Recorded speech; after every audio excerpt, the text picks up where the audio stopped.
Selamat datang di Indonesia Makin Cakap Digital. Langsung dari 34 provinsi, 514 kabupaten kota.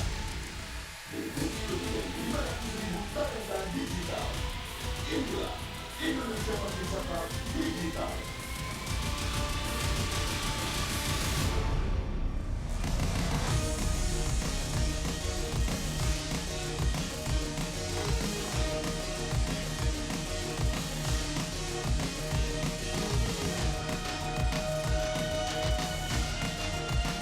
Saya luncurkan program literasi digital nasional hari ini.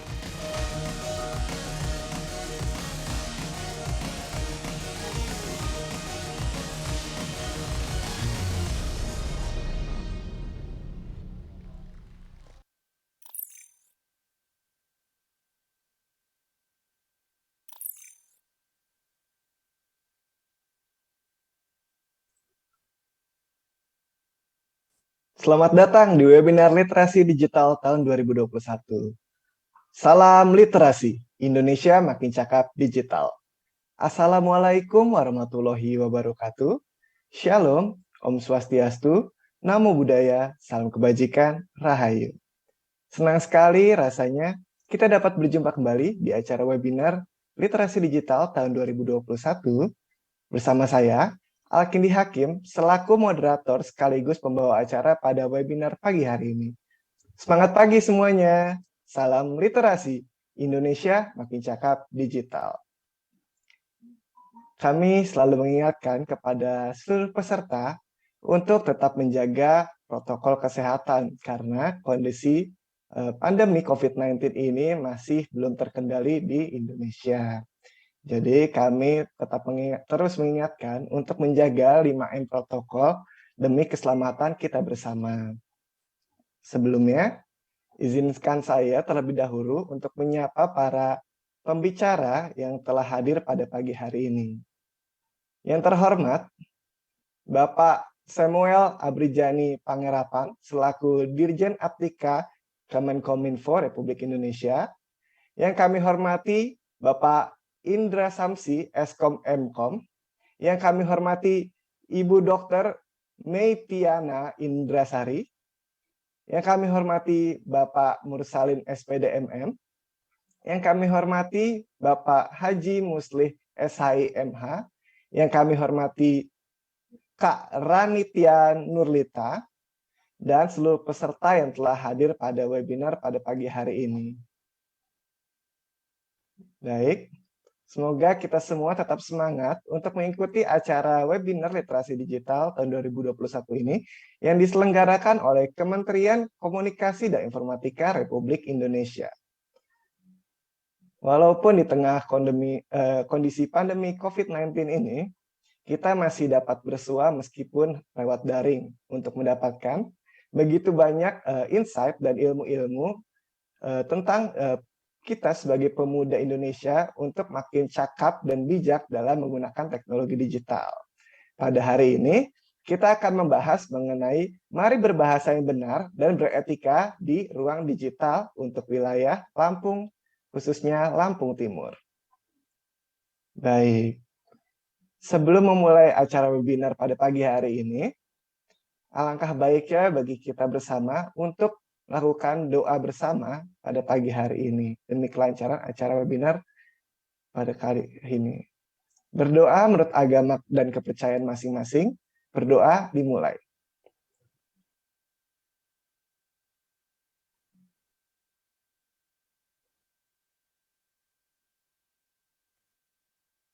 Berdoa selesai. Selanjutnya, kita akan mengkumandangkan lagu Indonesia Raya sebagai lagu kebangsaan kita.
Selamat pagi semuanya. Mohon maaf atas kendala teknis yang terjadi. Hal ini menunjukkan kurang baik infrastruktur yang ada dalam kondisi jaringan di Indonesia. Dan hal ini juga merupakan hal yang penting untuk dibahas pada webinar literasi digital. Baik, selanjutnya kita akan melanjutkan webinar pada pagi hari ini. Kita akan mendengarkan kata sambutan dari keynote speech kita, Bapak Samuel Abrijani Pangerapan, selaku Dirjen Aptika Kemenkominfo Republik Indonesia. Pastikan kita selalu menerapkan protokol kesehatan dengan menggunakan masker, menjaga jarak, dan selalu cuci tangan. Assalamualaikum warahmatullahi wabarakatuh. Salam sejahtera bagi kita semua. Om Swastiastu, Namo Buddhaya, salam kebajikan. Rekan-rekan yang saya hormati, puji syukur kita panjatkan kehadirat Tuhan Yang Maha Esa atas berkat dan rahmat-Nya kita dapat bertumbuh secara virtual dalam keadaan sehat di tengah situasi pandemi COVID-19. Semoga kita semua senantiasa dilimpahi dengan kesehatan dan damai sejahtera dalam upaya kita melawan pandemi COVID-19. Menjadi kebanggaan tersendiri bagi saya untuk membuka acara ini, di mana acara ini merupakan sebuah kegiatan yang diadakan oleh Kementerian Kominfo bekerjasama dengan Cyber Kreasi di bawah kerangka program literasi digital. Sebagaimana yang telah kita ketahui bersama, kehadiran pandemi dan pesatnya perkembangan teknologi telah mengubah cara kita beraktivitas dan bekerja. Kehadiran teknologi sebagai bagian dari kehidupan masyarakat inilah yang semakin mempertegas bahwa kita sedang menghadapi era disrupsi teknologi. Untuk menghadapi hal tersebut, kita semua harus mempercepat kerjasama kita dalam mewujudkan agenda transformasi digital Indonesia. Rekan sekalian yang berbahagia, salah satu pilar penting dalam mendukung terwujudnya agenda transformasi digital adalah menciptakan masyarakat digital, di mana kemampuan literasi digital masyarakat memegang peranan penting di dalamnya. Sebagai tingkat paling dasar, kemampuan literasi digital merupakan kemampuan yang paling krusial dalam menghadapi perkembangan teknologi saat ini untuk mewujudkan masyarakat Indonesia yang tidak hanya mengenal teknologi, namun juga cermat dalam menggunakannya. Pada tahun 2020, Kementerian Kominfo bersama Kata Data melakukan survei status literasi digital nasional, mengacu pada kerangka literasi digital milik UNESCO. Kajian tersebut menunjukkan bahwa indeks literasi digital Indonesia ada pada angka 3,47 dari skala 1 sampai 4. Di mana hal itu menunjukkan bahwa indeks literasi digital kita hanya ada pada sedikit di atas tingkat sedang, namun belum mencapai tingkat baik. Untuk mencapai tingkat literasi yang baik, pemerintah tidak dapat bekerja sendiri. Kementerian Kominfo bersama Cyber Kreasi dan berbagai stakeholder terus berupaya mengadakan berbagai kegiatan untuk meningkatkan kemampuan literasi digital masyarakat Indonesia, dan salah satunya adalah yang sedang rekan-rekan sekalian ikuti sekarang.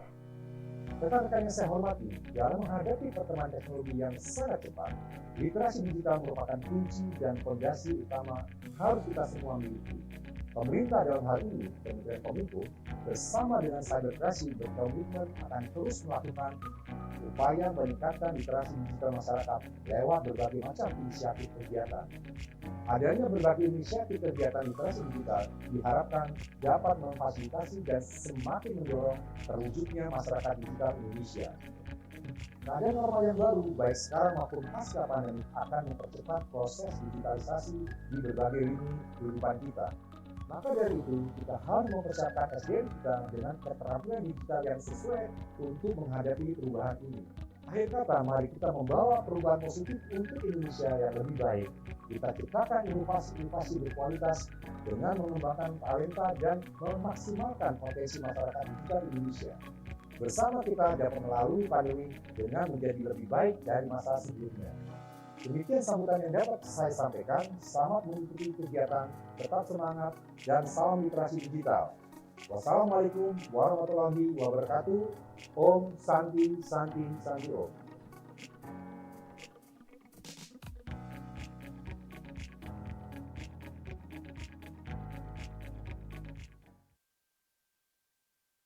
Terima kasih kepada Bapak Samuel Abrijani Pangerapan, selaku Dirjen Aptika Kemenkominfo Republik Indonesia atas kata sambutannya pada pagi hari ini. Sebelum melanjutkan ke sesi pemaparan materi dari para narasumber, kita akan berbincang-bincang terlebih dahulu bersama key opinion leader kita yang telah hadir pada pagi hari ini. Selamat pagi, Kak Ranitia Nurlita. Pagi, Mas Alkindi Hakim, gimana kabar? Alhamdulillah baik, Kak. Kakak sendiri gimana kabarnya, Kak? Baik banget, Alhamdulillah. Semoga sehat terus ya, Alkindi dan juga teman-teman semuanya. Amin. Semoga kita semua selalu diberikan kesehatan. Amin, insya Nah, Allah. Kakak posisinya sekarang di mana, Kak? Aku lagi di Tangerang Selatan ini, Alkindi. Kamu lagi di mana?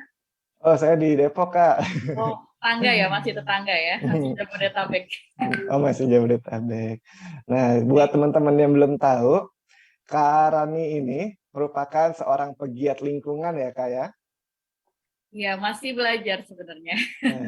Merupakan seorang, kalau dilihat di Instagramnya itu banyak sekali kegiatan dilakukan yang berhubungan dengan alam atau lingkungan gitu ya. Betul, betul sekali, Mas. Sedikit keluar dari topik literasi digital nih, Kak Rani ini nih, apa sih yang membuat Kak Rani tertarik pada dunia lingkungan ini? Oke, Mas Alkindi Hakim, aku suka banget nih soal diskusi kenapa kok akhirnya memilih dan berkecimpung di dunia lingkungan gitu. Jadi ini diawali waktu memang gitu ya, setiap harinya dulu SMA Science, terus kemudian waktu kuliah juga memang mengambil jurusan perikanan kelautan dan memang sangat berhadapan dengan alam.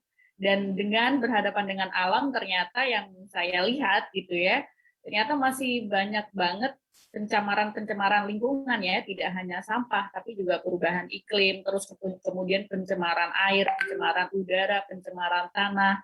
Nah, hal-hal ini yang membuat saya gemes gitu ya, karena kan bumi cuma ada satu ya gitu ya. Jangan sampai gitu ya, kita bingung mau hidup di mana lagi gitu. Karena sebenarnya kita hidup tidak hanya untuk hari ini, tapi juga untuk masa depan nanti, Mas Alkindi, kayak gitu. Jadi ini singkat cerita ya.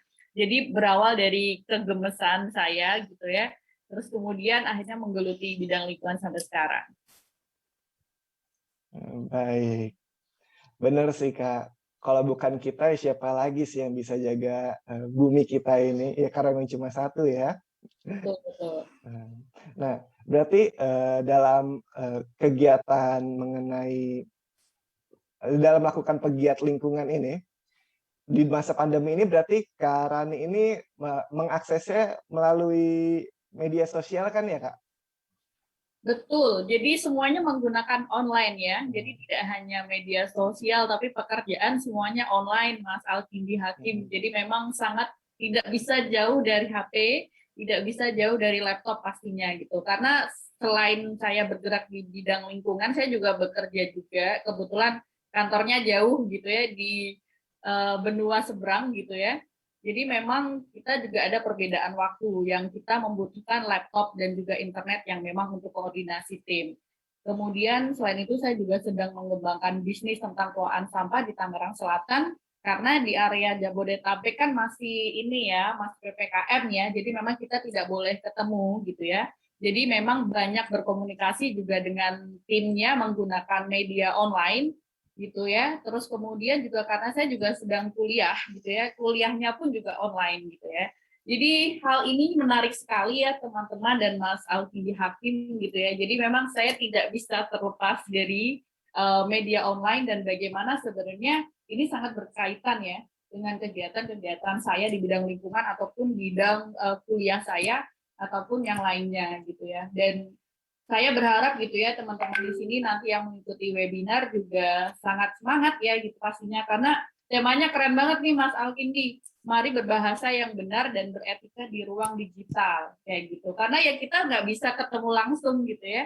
Dan bagaimana berbicara beretika di ruang digital selaku baik dan tidak hanya di aktivitas sehari kita, tapi juga di pekerjaan kita saat kita melakukan proyek, berorganisasi, dan semua hal kayak gitu.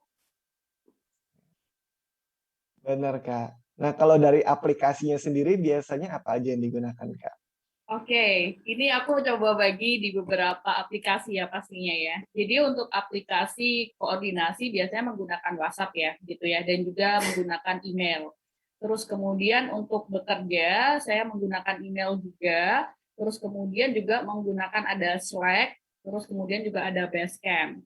Terus kemudian untuk kuliah gitu ya, menggunakan platform khusus dari kampus. Kemudian juga menggunakan berbagai macam storage ya, gitu ya, terutama storage dari Google, terus kemudian dari iCloud dan sebagainya ya. Jadi memang memanfaatkan sebaik mungkin sosial media. Dan juga kita juga harus terus waspada, terus hati-hati juga gitu ya dengan perangkat-perangkat yang kita pakai pastinya. Jadi hampir semuanya dipakai ya, tergantung dari kebutuhannya apa pastinya. Gitu Mas Alkindi. Baik, berarti di tengah kondisi seperti ini memang dunia digital tuh menjadi jawaban dari segala permasalahan yang terjadi ya, di Betul. mana kita bisa belajar maupun berkomunikasi melalui dunia digital. Baik, Kak, nanti kita akan diskusi lagi di akhir sesi pada webinar hari ini, karena selanjutnya kita akan mendengarkan pemaparan materi daripada narasumber terlebih dahulu nih. Oke, siap. Baik.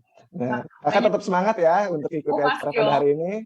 Aku nggak sabar nih, nggak sabar mendengar pemaparan dari para narasumber yang sangat luar biasa ya. Ada Pak Indra, kemudian juga Ibu Metiana, kemudian Pak Mursalin dan Pak Muslih ya. Nggak sabar banget nih untuk mendengarkan gitu ya. Karena pasti bagus banget kayak gitu. Salam kenal juga untuk para narasumber yang sangat luar biasa. Nah, buat teman-teman juga jangan kalah semangat ya sama Kak Rani untuk mengikuti acara webinar pada pagi hari ini. Baik, terima kasih Kak Rani atas Ya, terima kasih banyak Mas sharing-sharingnya. Alkindi. Sampai bertemu. Selanjutnya, sebelum masuk ke dalam sesi pemaparan materi, izinkan saya untuk terlebih dahulu membacakan tata tertib yang ada pada webinar literasi digital. Yang pertama, peserta sudah dapat bergabung dalam Zoom meeting 30 menit sebelum acara dimulai. Yang kedua, demi keamanan bersama, peserta yang diizinkan masuk adalah peserta yang sudah mendaftar melalui link pendaftaran. Yang ketiga, sebagai wujud ketertiban, peserta harus menyesuaikan nama akun Zoom dengan format sebagai berikut. Nama _ nama instansi. Keempat, peserta diharapkan untuk mematikan mikrofon dan menyalakan kamera selama acara berlangsung. Yang kelima, bagi yang ingin bertanya, dapat bertanya melalui kolom chat dengan format nama, pertanyaannya apa, ditujukan kepada siapa, dan tuliskan nomor telepon yang digunakan dan terintegrasi dengan e-wallet. Yang keenam, peserta diharapkan mengikuti seluruh rangkaian acara dengan hikmat dan tertib. Ketujuh, seluruh rangkaian acara akan direkam dan disimpan oleh panitia sebagai bentuk pertanggungjawaban. Demikian tata tertib yang ada pada webinar literasi digital. Kemudian saya ingin menjelaskan bahwa pada webinar literasi digital ini, setelah pemaparan materi dilakukan oleh para narasumber, setelah itu baru ada sesi tanya jawab yang akan kami berikan kepada para penanya terbaik. Nah, jadi pada webinar literasi digital ini akan ada 10 penanya terbaik yang berkesempatan untuk mendapatkan voucher e-money dari Kementerian Komunikasi dan Informatika Republik Indonesia, yang 4 diantaranya akan berkesempatan untuk bertanya langsung kepada narasumber. Nah, untuk teman-teman yang ingin berkesempatan untuk mendapatkan voucher e-money dan bertanya langsung kepada narasumber, dimohon untuk tetap menyalakan kamera dan tetap bergabung bersama kami di webinar pada pagi hari ini. Baik, selanjutnya kita akan mendengarkan pemaparan materi yang pertama mengenai budaya digital. Pemaparan materi ini akan diberikan oleh Bapak Indra Samsi, Eskom Mkom, selaku dosen dan praktisi. Selamat pagi, Bapak Indra Samsi. Pagi, Mas Alkindi. Apa kabarnya Pak hari ini? Baik, baik. Alhamdulillah. Mudah-mudahan sehat semua teman-teman narasumber dan teman-teman di Lampung Timur juga ya. Amin, amin ya rabbal alamin. Kalau boleh tahu, Bapak ini dosen dari universitas mana ya Pak ya? Di Makassar, Universitas IPA Makassar. Jadi Universitas tadi Dipa. di Depok, Tangerang, call-nya saya di Makassar. Dengan ada webinar ini akhirnya ini menjadikan kita dapat berkesempatan untuk bersatu ya Pak ya. Siap. Baik. Apakah Bapak Indra Samsi sudah siap untuk memaparkan materinya pada pagi hari ini? Siap. Baik. Izinkan saya untuk mengingatkan bahwa pemaparan materi ini akan berlangsung selama 20 menit. Dan izinkan saya untuk mengingatkan di sisa 5 menit, 5 menit waktu yang tersisa. Kepada Bapak Indra Samsi, waktu dan tempat kami persilahkan.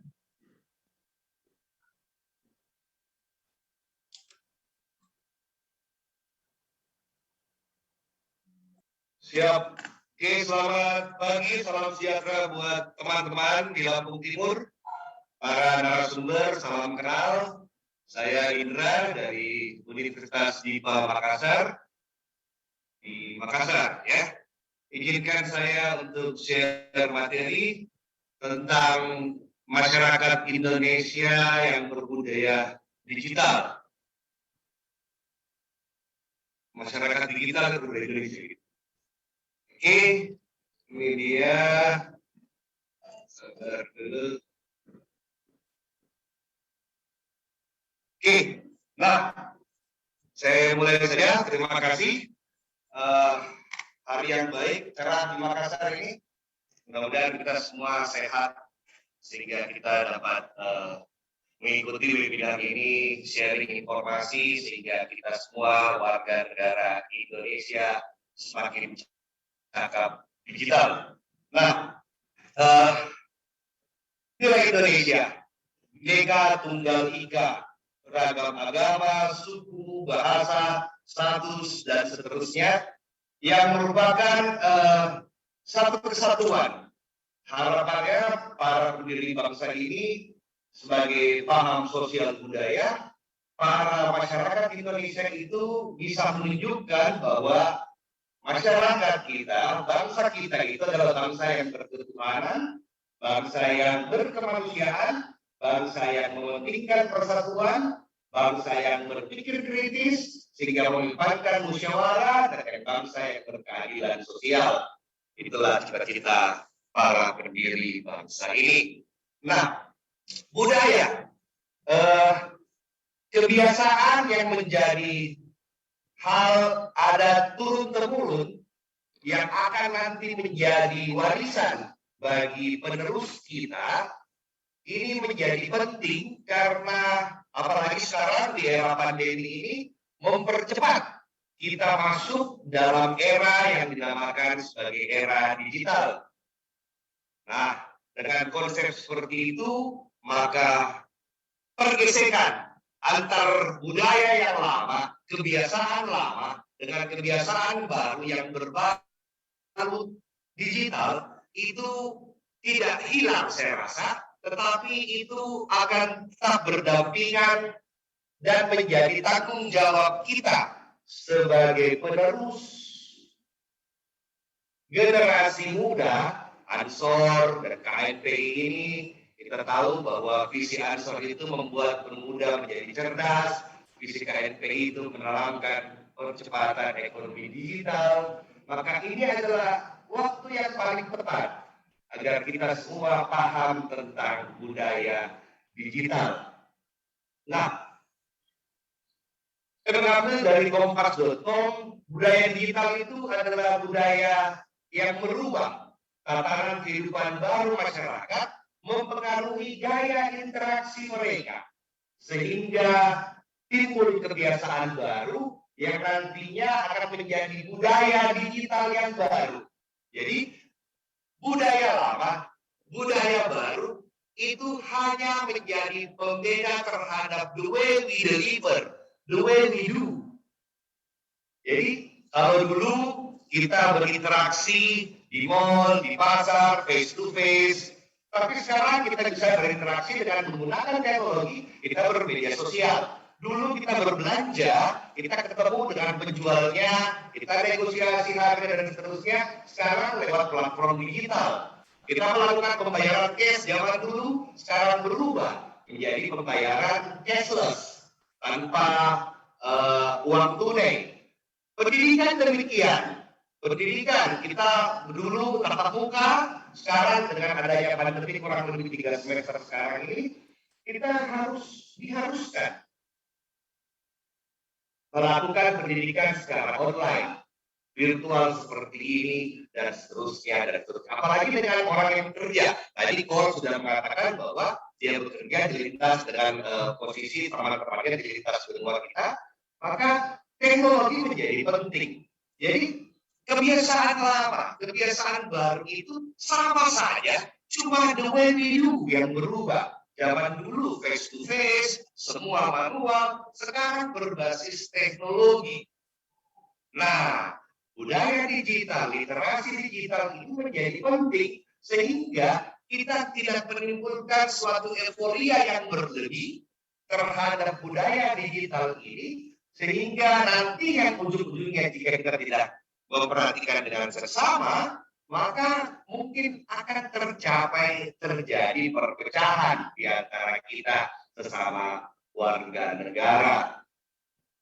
Nah, kita lihat bagaimana pergerakan teknologi di Indonesia, tapi sebelumnya saya ingin jelaskan bahwa kita sebagai manusia itu sebagai agen of change. Jadi agen perubahan di mana nanti manusialah yang nanti menentukan apakah dia bisa beradaptasi terhadap budaya baru ini. Jadi ada beberapa filsuf yang mengatakan bahwa yang bertahan adalah bukan yang pintar, tetapi yang mampu secara cepat beradaptasi dengan kebiasaan baru. Ini dia peta Indonesia Januari 2020, penduduknya 272. Tetapi yang harus menjadi perhatian di sini adalah para pengguna internet, lebih dari setengahnya. Apalagi kita lihat bahwa di antara pengguna internet, sebagian besar itu menggunakan sosial media sebagai basis bersosial mereka, sebagai basis interaksi mereka. Nah, kita tahu bahwa yang dibutuhkan dalam mentransformasikan budaya dari budaya lama pada budaya baru itu ada 3 langkah. Pertama adalah partisipasi. Bagaimana kita mengajak semua orang untuk paham terhadap sesuatu yang baru. Yang paling cepat dan yang paling gampang adalah sosial media. Karena apa? Kita adalah makhluk sosial pada umumnya dan pada khususnya itu kita makhluk sosial. Jadi dengan adanya sosial media ini kita yang menjadi pertama bahwa oh ternyata gampang ini berinteraksi.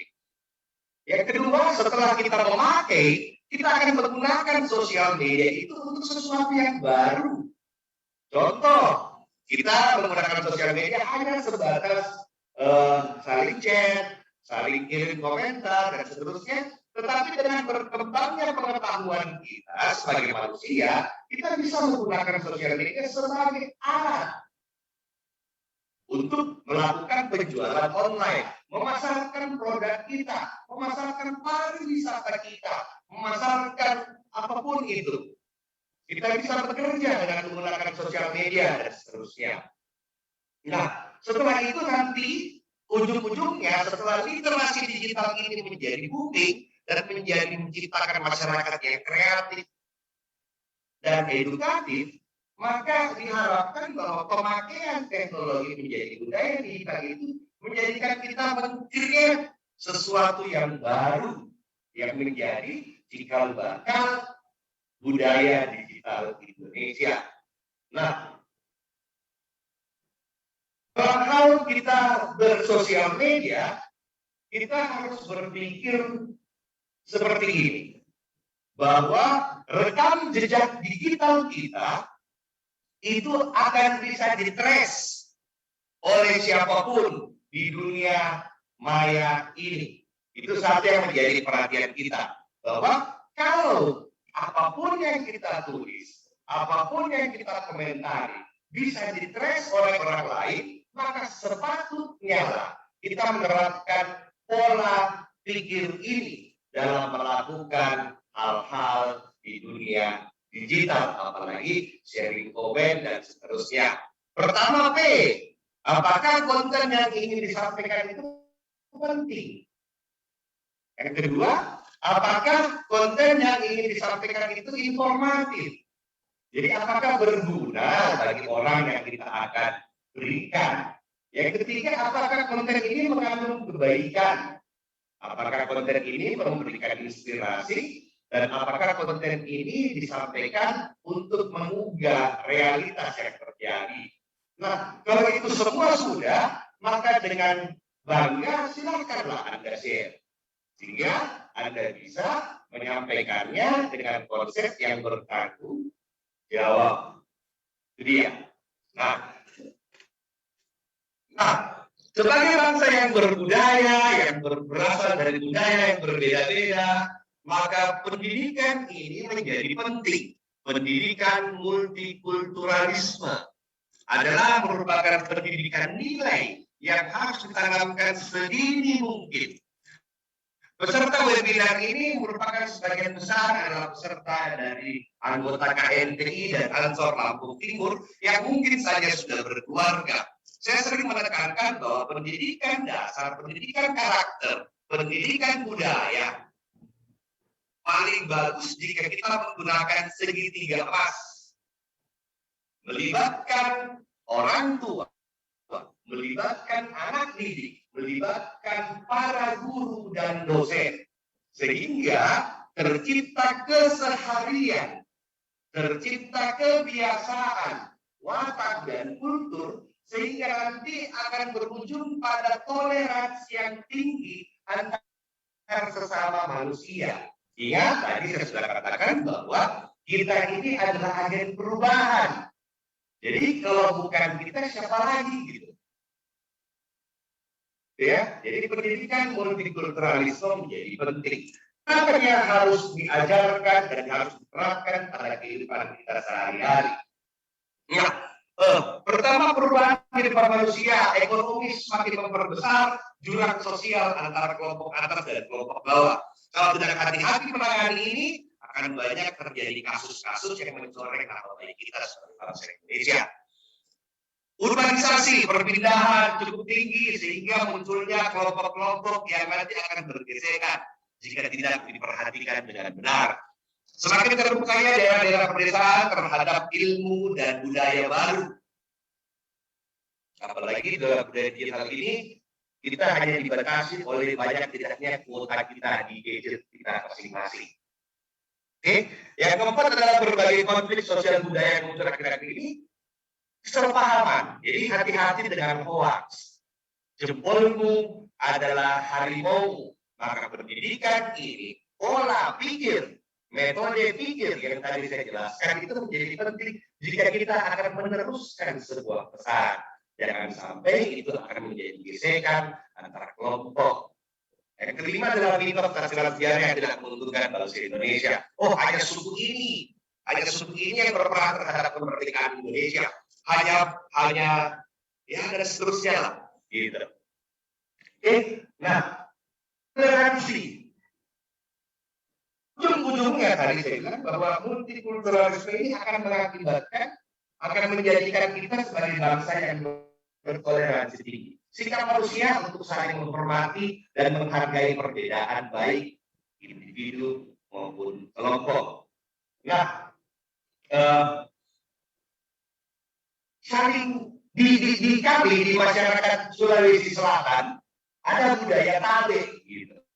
Budaya tabe itu adalah budaya yang menghormati sesama, menghormati orang yang lebih tua dan seterusnya. Nah, mungkin saja di Lampung Timur ada budaya lain gitu.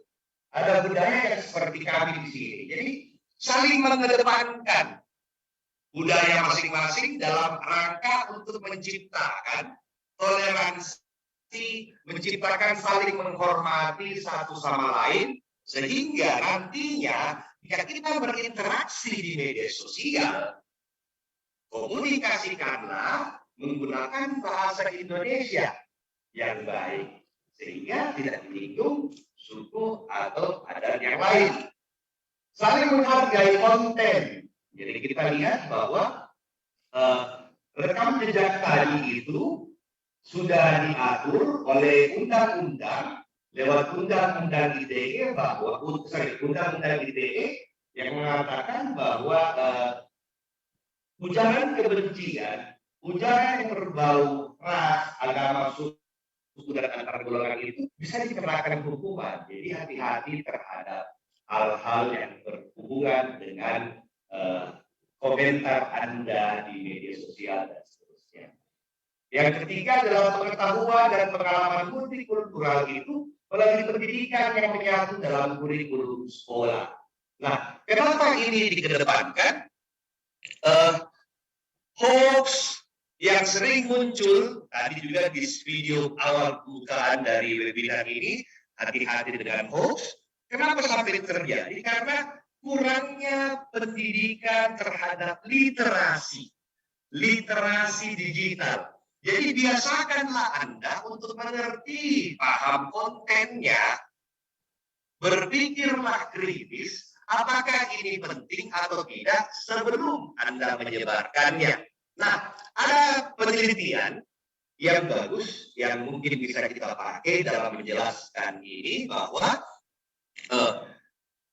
budaya digital adalah budaya teks yang berkesinambungan. Nah, pemahaman seperti itu mengingatkan kita bahwa zaman dulu kita itu menerima informasi dari koran, dari televisi, hanya sebagai penikmat informasi. Tetapi dengan media sosial sekarang ini berubah. Konsumen informasi zaman dulu bisa berubah menjadi konten kreator sekarang dengan meneruskan teks, mengubah konten, dan itu harus hati-hati.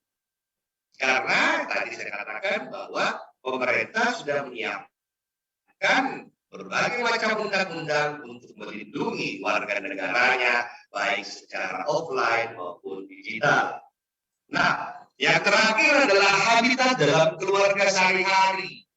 Tadi saya bilang bahwa segitiga emas ini menjadi penting. Peran pemerintah tidak cukup. Anda sebagai pemuda, orang tua, anak, dan pendidik itu menjadi garda terdepan dalam mensukseskan transformasi digital ini sehingga menjadi kebiasaan baru bagi para penerus bangsa kita nanti. Saya rasa itu. Terima kasih. Saya kembalikan ke selamat siang. Baik. Terima kasih banyak Pak Indra Samsi atas pemaparan materinya. Kita dapat memahami bahwa dengan adanya perkembangan digital culture, kita juga harus meningkatkan rasa multikultural kita ya, agar kita dapat lebih bijak dan bisa memberikan toleransi dalam melakukan kegiatan di dunia digital, agar melakukan aktivitas atau berkomen gitu yang tidak menyinggung ras ataupun suku lainnya ya. Baik, terima kasih banyak Pak Indra Samsi Eskom atas pemaparan materi yang luar biasa.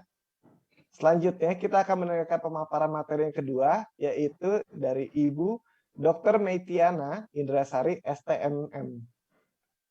Selamat pagi, Ibu Meitiana. Halo, selamat pagi. Selamat pagi. Apa kabarnya Bu hari ini? Alhamdulillah sehat. Alhamdulillah. Baik. Walau kayaknya pandemi belum menurun ya, pasien-pasien COVID masih cukup tinggi kalau di sini. Benar Ibu. Iya. Dari liputan berita juga seperti itu. Ya mudah-mudahan Mas Alkindi sehat ya. Amin, amin. Baik, izinkan saya terlebih dahulu untuk memperkenalkan Ibu Dr. Meitiana Indrasari STMM. Beliau selaku akademisi dari Universitas Dr. Sutomo dan juga Ketua Umum ECMI Muda Jatim. Benar Bu ya? It's me. It's me. Oh. Ketua Umum ICMI Muda Jatim, yang pada hari ini akan membahas materi mengenai keamanan digital. Kepada Ibu Metiana, waktu dan tempat kami persilahkan. Oke, terima kasih Mas Moderator. Assalamualaikum warahmatullahi wabarakatuh. Om Swastiastu, Namo Buddhaya, salam kebajikan, salam sejahtera untuk kita semua. Alhamdulillahirrahmanirrahim. Hari ini saya diminta sedikit sharing mengenai jejak digital. Harapan saya mudah-mudahan yang ada di forum ini semuanya masih terus diberi semangat dan diberi sehat gitu ya, agar bisa melaksanakan keseharian di tengah krisis dunia serta mampu menjadi lebih smart dalam digital. Yang saya hormati narasumber pertama tadi, Om Pak Nur Salim, SPD MM, Bapak Haji Muslih, SHI MH, kemudian Mbak Kinot tadi, Mbak Kinot leader, salut ya, ada influencer lingkungan gitu ya. Jadi selama ini kan yang biasanya booming itu kan influencer-influencer yang berangkatnya dari keunikan personality, kemudian berangkat dari fashion gitu ya, tapi kali ini sudah cantik, penggerak untuk lingkungan gitu ya, Kak Rani tadi ya. Baik, mohon izin saya share screen.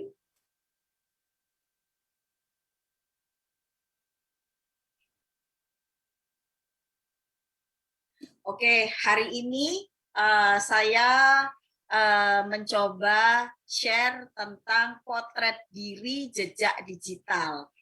Jadi yang perlu dipahami di sini adalah jejak digital kita itu adalah potret diri kita. Ingin tahu kita seperti apa, masuklah ke jejak digital. Seperti tadi yang disampaikan Mas Indra tadi, narasumber pertama gitu ya, bahwa jelas sekali dari 272 juta penduduk Indonesia gitu ya, pengguna internetnya itu lebih dari 50%, 64%. Jadi hampir bukan hampir, setengah lebih dari penduduk Indonesia adalah pengguna internet. Dan juga pengguna medsos juga setengah lebih gitu ya, ada 59% gitu. Yang harus kita pahami adalah masa depan kita itu sangat dipengaruhi oleh jejak digital kita. Salah satu yang menjadi aspek kesuksesan itu dari jejak digital. Bukan jejak digital kita saja, tetapi juga jejak digital orang di sekitar kita. Jejak digital, halo? Mohon maaf Bu, sepertinya screen-nya belum ya. ditampilkan. Ya. Oh, belum ini ya? Screen-nya belum keluar? Belum keluar Bu di kami. Oh, sorry.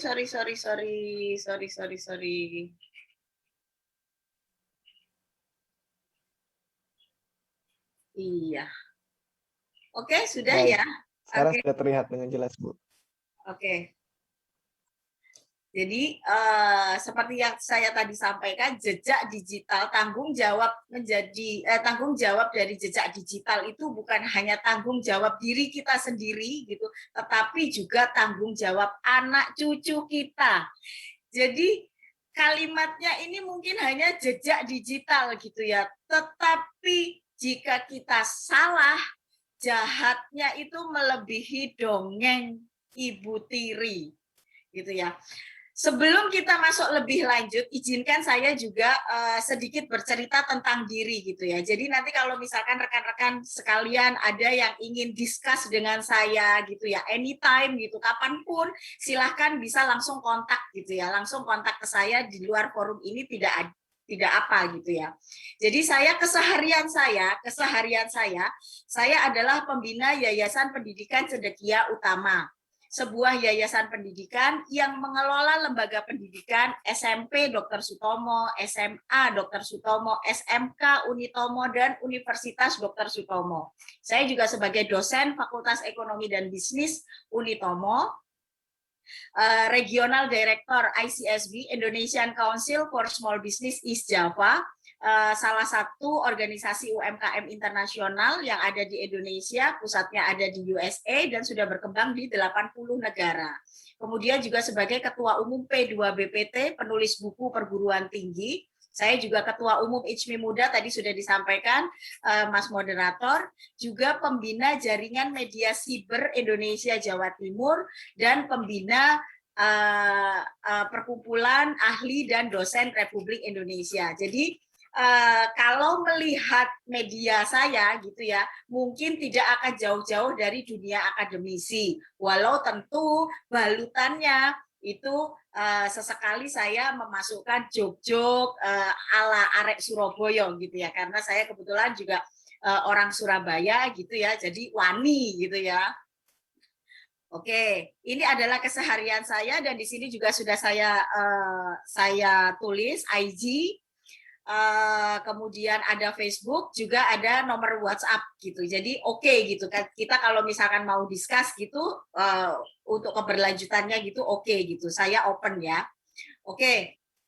Selanjutnya jejak digital. Apa sih sebetulnya jejak digital itu? Kenapa sampai Bu Mei sebegitunya gitu ya? Sampai dikatakan lebih kejam daripada dongeng Ibu Tiri. Kenapa saya pakai dongeng? Karena Ibu Tiri yang sekarang ini yang baik-baik juga banyak gitu ya. Jadi kalau dongeng itu cerita zaman dulu gitu ya. Jejak digital footprint gitu. Jejak digital itu merupakan sesuatu yang tak bisa dengan mudah dihilangkan dan dapat disalahgunakan oleh pihak yang tak bertanggung jawab. Jejak digital itu tidak perlu 1 hari, 2 hari, setahun, 2 tahun gitu ya untuk bisa disalahgunakan oleh orang. Ketika kita mengeluarkan sesuatu, kemudian di-capture atau direkam dan di-reshare orang lain, itu sudah terus akan nempel di diri kita. Dan hati-hati di sini, bukan hanya nempel di diri kita, tetapi suatu saat juga akan nempel ke orang-orang yang kita sayangi. Baik suami, baik istri, baik anak-anak, baik cucu keturunan kita. Gitu. Jadi saya harap semuanya, rekan-rekan yang ada di sini, bisa makin bijak dan dewasa dalam membuat konten-konten di seluruh media. Baik media sosial maupun juga media cetak gitu ya, di seluruh media. Oke. Jika tadi disampaikan bahwa jejak digital adalah potret diri, maka coba semuanya bisa mencoba apa potret diri kita di jejak digital. Caranya bagaimana? Bisa menggoogling namanya sendiri di media sosial. Gitu ya. Di media sosial, kita googling, kita ketik nama kita gitu. Di googling kok di media sosial, di googling gitu ya, di Google kita ketik nama kita. Kemudian apa yang keluar? Positifkah? Negatifkah? Atau tidak ada sama sekali?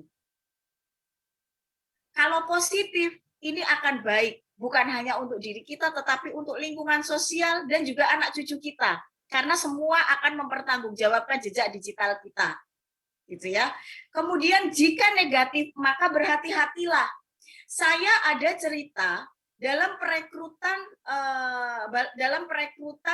pekerjaan, mohon maaf, orang tuanya itu pernah mengucapkan statement yang mengandung unsur radikalisme intoleran. Terbaca perusahaan dan perusahaan memberi tanda warning untuk putranya. Nah, jadi di sini yang kita harus hati-hati gitu ya. Kita harus saling mengingatkan, hati-hati dalam bermedia sosial, hati-hati dalam berstatement gitu ya. Bahkan bukan hanya itu gitu ya. Sekarang ini banyak sekali orang yang nampaknya memang tidak terlalu paham UU IT gitu ya. UU ITE dan membuat statement-statement. Betapa mudah sekarang ini kan media kan, kita cukup 1 menit saja bikin video sudah jadi jejak digital kita gitu ya, dengan gadget yang selama ini kita bawa hampir 24 jam di seluruh kehidupan kita gitu ya. Ketika kita sudah membuat video yang hanya bunyinya 1 menit gitu ya, tetapi ketika di situ ada unsur menjelekkan, merusak nama baik orang lain, menghina, kebencian gitu ya, menggunakan bahasa-bahasa yang penuh dengan kekerasan, itu diciduk dan banyak sekali. Kondisi sekarang sedang susah gitu ya. Banyak hal yang akhirnya menjadi gorengan-gorengan ranah politis gitu. Nah, kita yang tidak menguasai gitu ya, sebaiknya tidak perlu masuk ke ranah situ gitu ya. Kalau sekarang ini kan dengan pengetahuan yang mungkin otodidak, dipelajari sendiri, dikaji sendiri, dipikir sendiri gitu ya. Akhirnya kita semuanya berani bicara di media sosial tanpa bijak, tanpa dewasa memahami aspek resiko dari apa yang kita sampaikan. Gitu. Jadi dan akhirnya jika orang yang kita hina itu tidak melaporkan kita, itu bukan berarti aman. Di lingkungan kita ini masih banyak user-user yang lain, masih banyak LSM gitu ya, yang juga bisa melaporkan apa yang kita lakukan.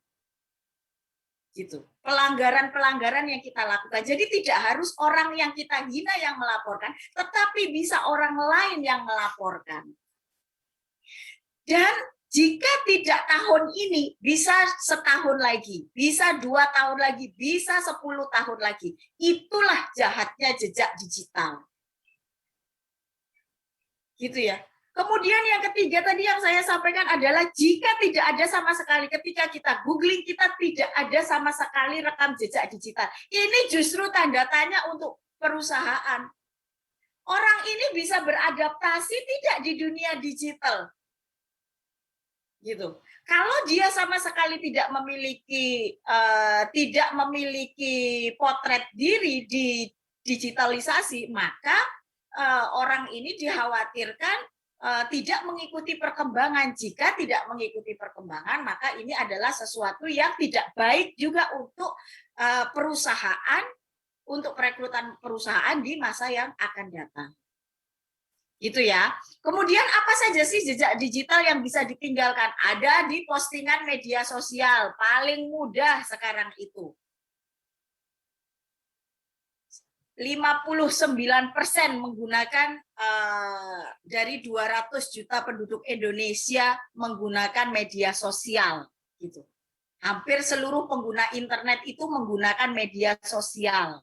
Kemudian pencarian di Google, tontonan YouTube, pembelian marketplace, jalur ojek online, games online yang dimainkan, aplikasi yang diunduh, musik online yang diputar, situs web yang dikunjungi, dan sebagainya.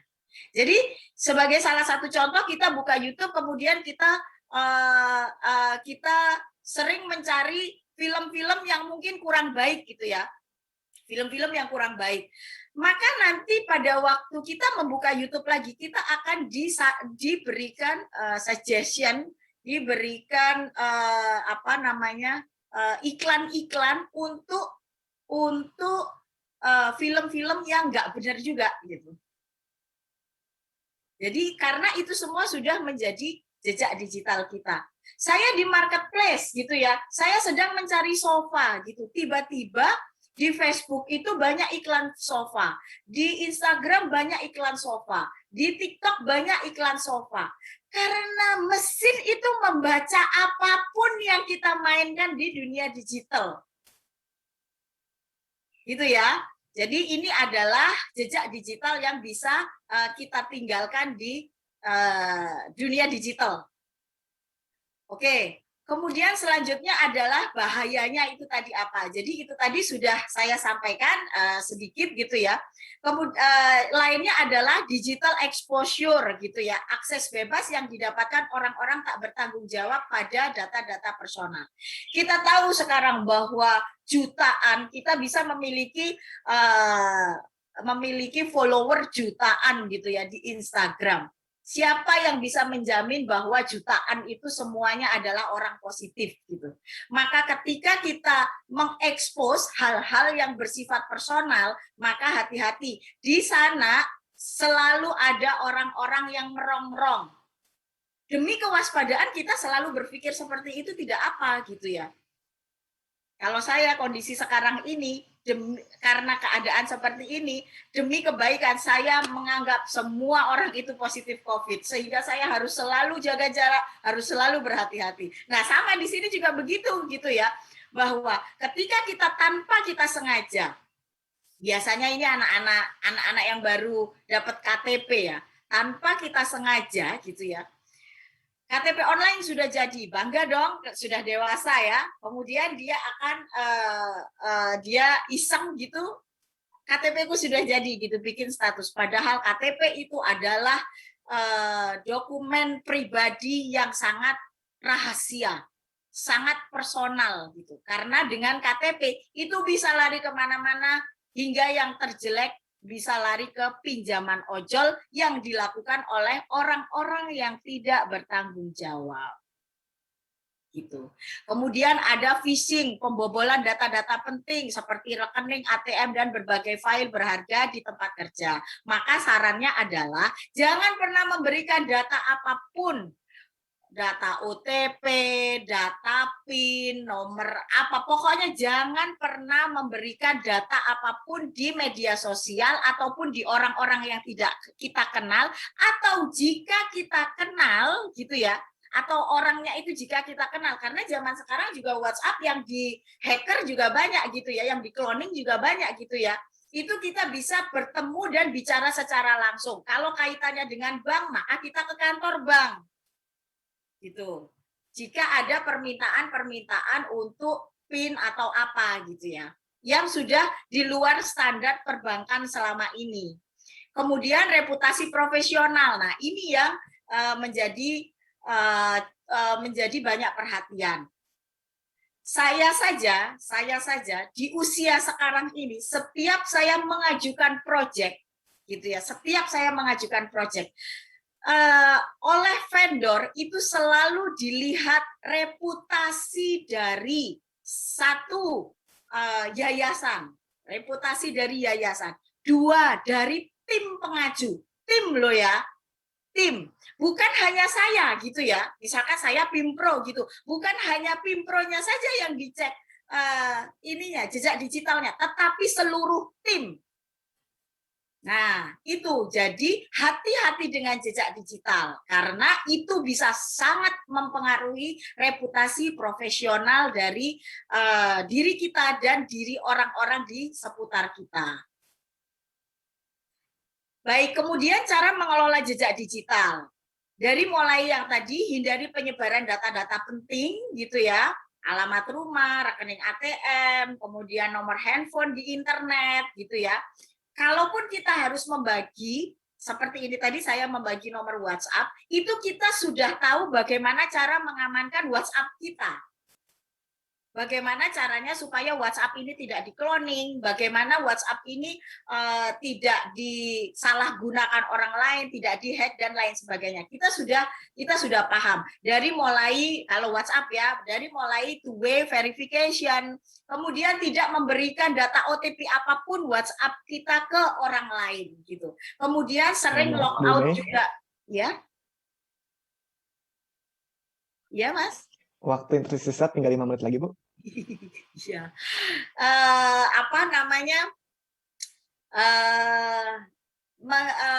tidak memberikan itu tadi, jadi tidak memberikan data-data akses data-data kita dan sering logout dari kita masuk ke WhatsApp, kemudian logout dari tempat-tempat yang kita pernah login WhatsApp gitu. Jadi terkadang kita di kantor gitu ya sambil bekerja supaya bisa ngetik enak gitu, kita login WhatsApp di komputer kantor. Itu mesti di log out gitu. Kemudian password juga dengan kombinasi yang unik dan tidak mudah dibaca orang, ditebak orang gitu ya. Kemudian jangan post sesuatu yang sifatnya terlalu personal, kemudian gunakan layanan pelindung data pada device kesayanganmu, kemudian cari nama sendiri dan hapus semua informasi sensitif yang kamu temukan.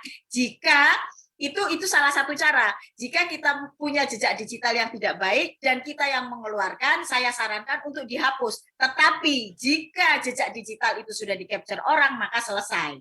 Gitu ya. Oke. Kemudian kita bicara tentang konten, bahwa konten itu merupakan semua pesan atau informasi di dunia media digital, baik yang berbentuk visual, video, press release, dan blogspot gitu ya. Bahwa konten harus relevan, helpful, dan fun gitu ya. Fun ini dalam entertain-nya gitu. Bagaimanapun sekarang ini yang bagus itu memang yang memberikan energi positif, menyenangkan gitu ya. Oke. Kemudian ciri-ciri konten yang bagus tentu yang mendidik, menghibur, membujuk, mengisahkan cerita, share worthy, dan yang mudah ditemui dalam aktivitas SEO. Nah, ini adalah mungkin ini salah satu konten-konten media sosial saya gitu ya. Jadi banyak karena saya sebagai seorang pendidik maka cukup banyak gitu yang terkait dengan edukasi-edukasi atau pertanyaan dari pengguna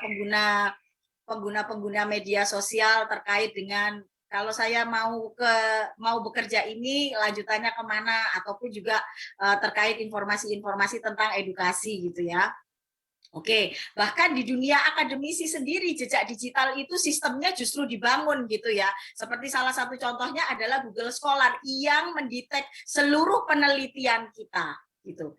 Hingga siapa yang mengutip dan lain sebagainya itu bisa di-tracking semua gitu ya. Jadi begitu hebatnya jejak digital dalam mencatat seluruh potret diri kita gitu ya, baik personal maupun kinerja.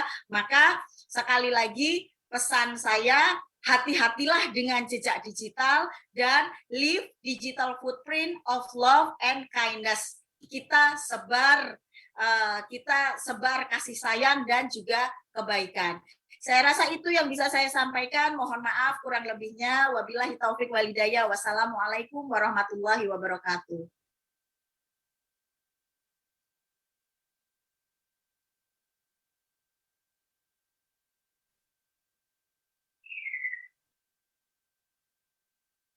Halo.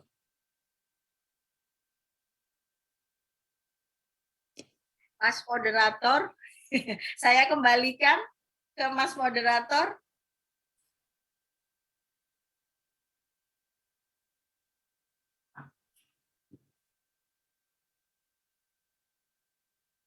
Mas Alkindi Hakim.